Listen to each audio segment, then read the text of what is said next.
सभी भक्तों को जय माई की। हिंदू धर्म की समस्त साधनाओं की कुंजी तंत्र है।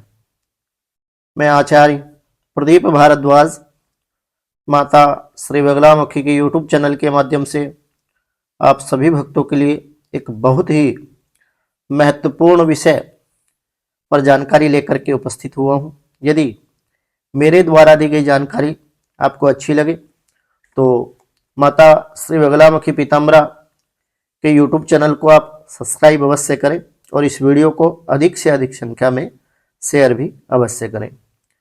तो भक्तों, समस्त साधनाओं की कुंजी यदि कोई है तो वह तंत्र है। सभी संप्रदायों की सब प्रकार की साधना का गूढ़ रहस्य तंत्र शास्त्र में निहित है। तंत्र केवल शक्ति उपासना का ही प्रधान अवलंबन नहीं है, यह सभी साधनाओं का एकमात्र आश्रय है।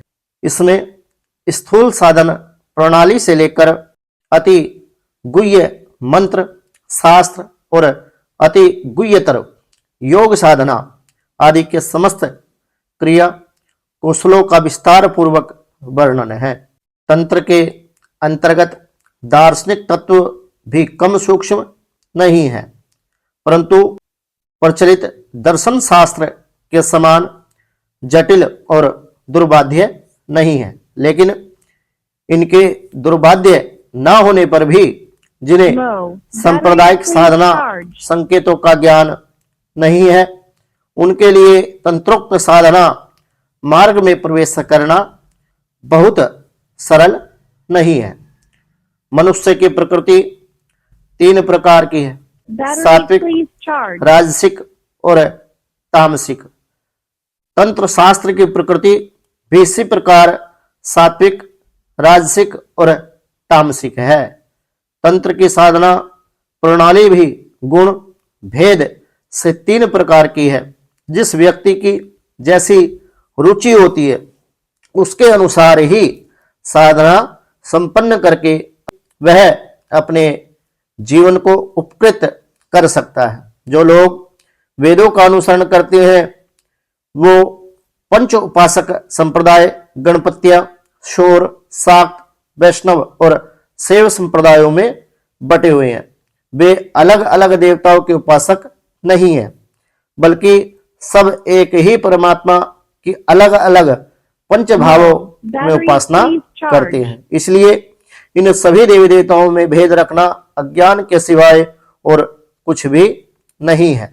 पद्म पुराण में भगवान ने स्वयं कहा है कि वर्षा का जल जिस प्रकार चारों ओर से आकर के केवल और केवल समुद्र में गिरता है, उसी प्रकार गणपतियां, सौर, वैष्णव, शैव और सारे शाक्त सभी संप्रदाय जो है सारे शाक्त सभी आकर मुझे ही प्राप्त करते हैं।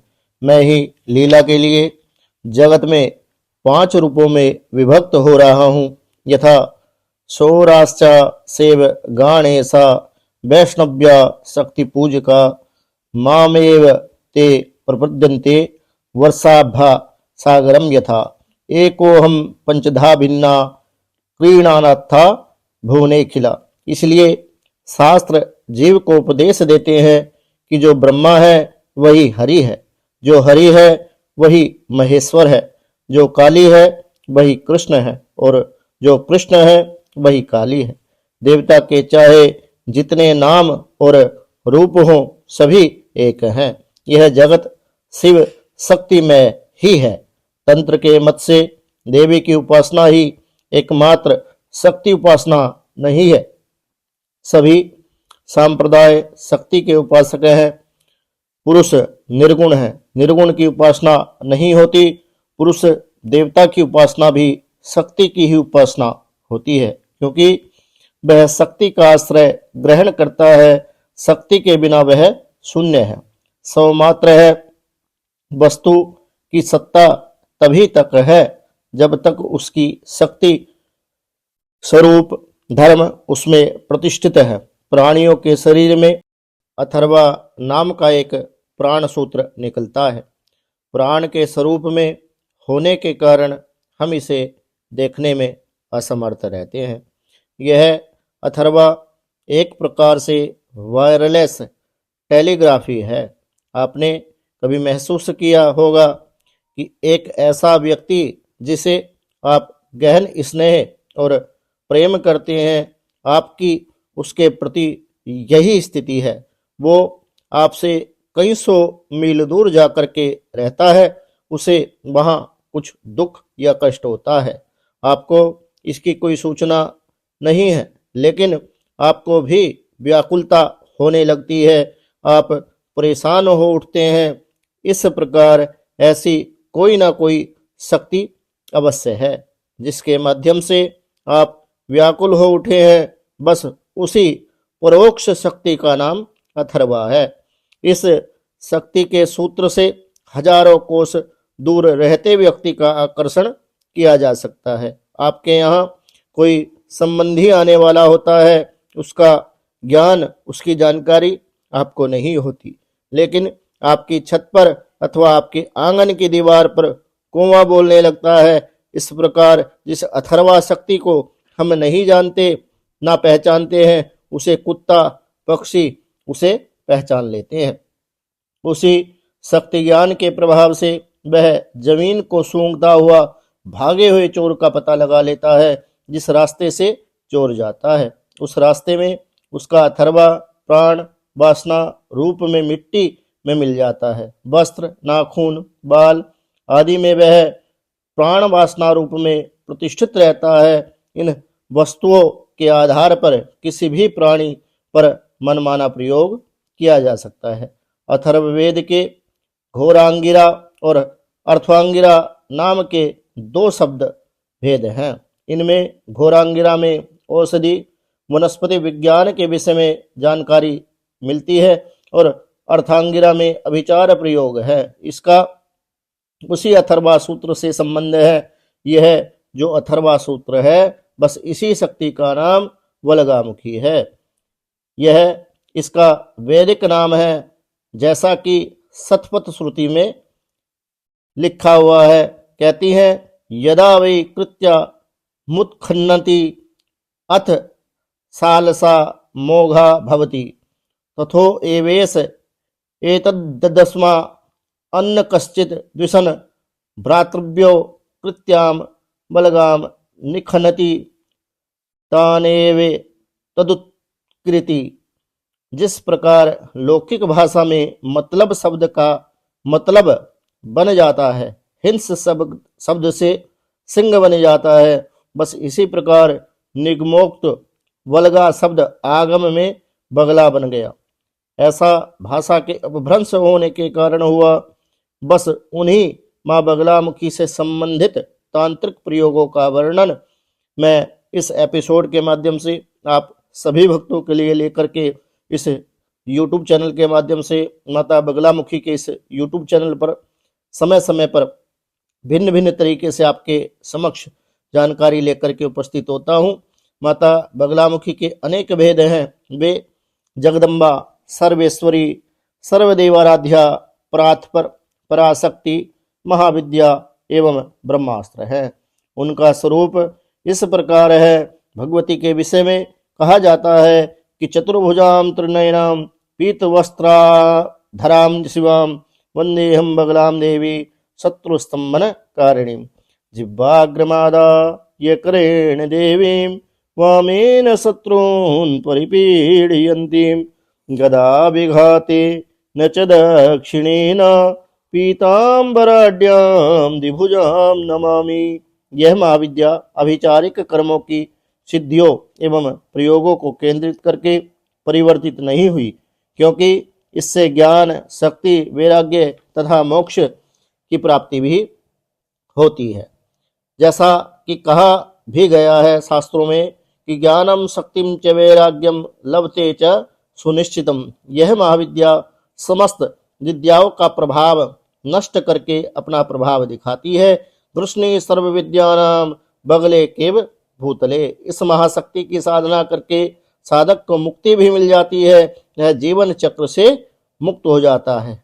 जीवन मुक्तो स एवत्रा सा सिद्धो नात्र संशया। भगवती बगला पर ब्रह्मा रूपा है, वे सर्वशक्ति स्वरूप सर्वाकार पराशक्ति, अतः वे ही भैरवी, भद्रकाली, मातांगी, त्रिपुरा, कामेशी, श्रीविद्या, विश्व को आश्रय प्रदान करने वाली, इसलिए प्रत्येक साधक उनकी शरण में आश्रय ग्रहण करना चाहता है।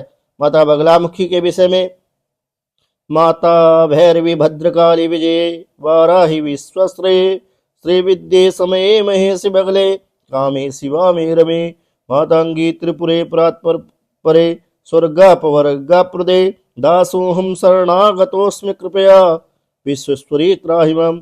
शत्रुओं का संहार करने वाली, उनकी गतिविधियों तथा उनके गलत इरादों और गलत कामों को, वार्तालाप को रोकने और उनके द्वारा अपने विरुद्ध रचे जाने वाले षड्यंत्र को रोककर उन्हें दंड देने के लिए ब्रह्मास्त्र से श्रेष्ठ कोई अस्त्र नहीं है और ब्रह्मास्त्र विद्या से बढ़कर अन्यत्र कोई विद्या नहीं है। यह ब्रह्मास्त्र विद्या 60 कर्मों जैसे शांति कर्म, मोहन, वशीकरण, विद्वेषण, उच्चाटन तथा मारण से संबंधित प्रयोगों से युक्त समस्त अन्य विद्याओं को प्रभावहीन करने वाली तथा त्रिशक्तियों द्वारा, त्रिशक्ति है यहाँ पे माता काली, तारा तथा त्रिपुर सुंदरी की शक्तियों से युक्त बगलामुखी नाम वाली इस स्तंभन विद्या के बिना शांति कर्म, वशीकरण, मोहन, आकर्षण, विद्वेषण, मारण, भ्रांति और तथा उद्वेग आदि से संबंधित कोई भी प्रयोग पूर्णतः सफल नहीं होता। माता बगलामुखी की कृपा आशीर्वाद के बिना सत्कर्म को सफलतापूर्वक कर पाना असंभव है।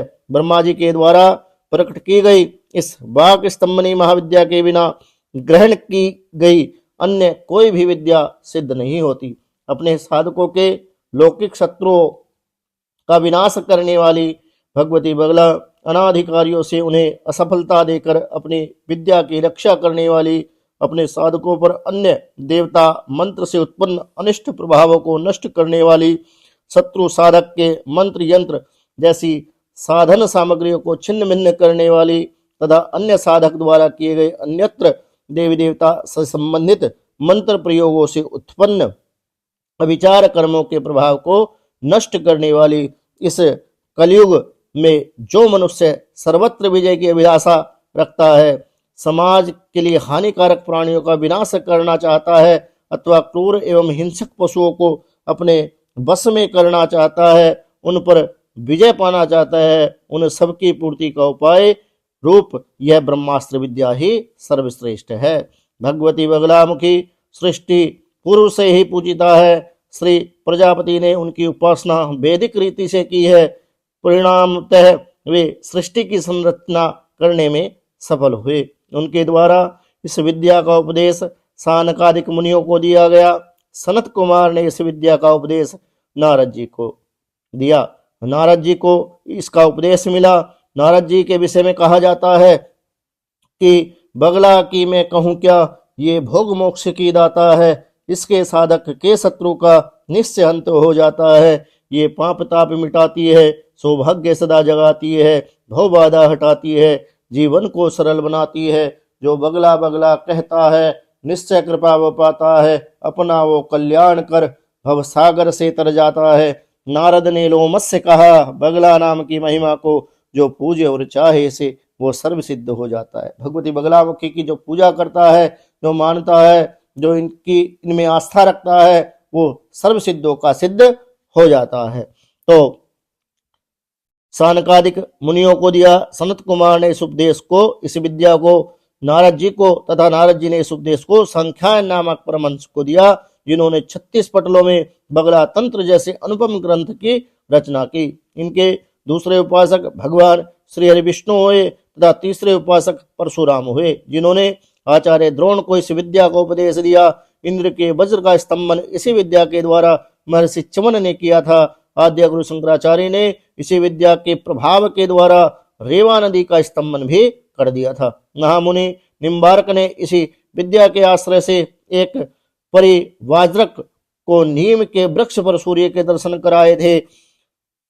अंगद ने रावण के दरबार में इसी विद्या के बल पर अपना एक पैर जमा लिया था जिससे कोई भी हिला नहीं पाया था। मेघनाथ ने भी इसी विद्या का प्रयोग करके भगवान श्री राम के छोटे भाई लक्ष्मण को मूर्छित कर दिया था। द्रोण के पुत्र अश्वत्थामा ने भी इसी विद्या के उपासक थे जो आज भी अमर है। इस प्रकार यह विद्या आदि काल से ही पूजिता रही है। भगवती बगला को लोग तामसी शक्ति अथवा प्रबल शत्रु संहारक शक्ति मानते हैं जो उचित नहीं है। भक्तों, मेरे द्वारा दी गई जानकारी यदि आपको अच्छी लगी हो तो YouTube चैनल को सब्सक्राइब अवश्य करें। जय मां बगलामुखी, जय श्री महाकाल।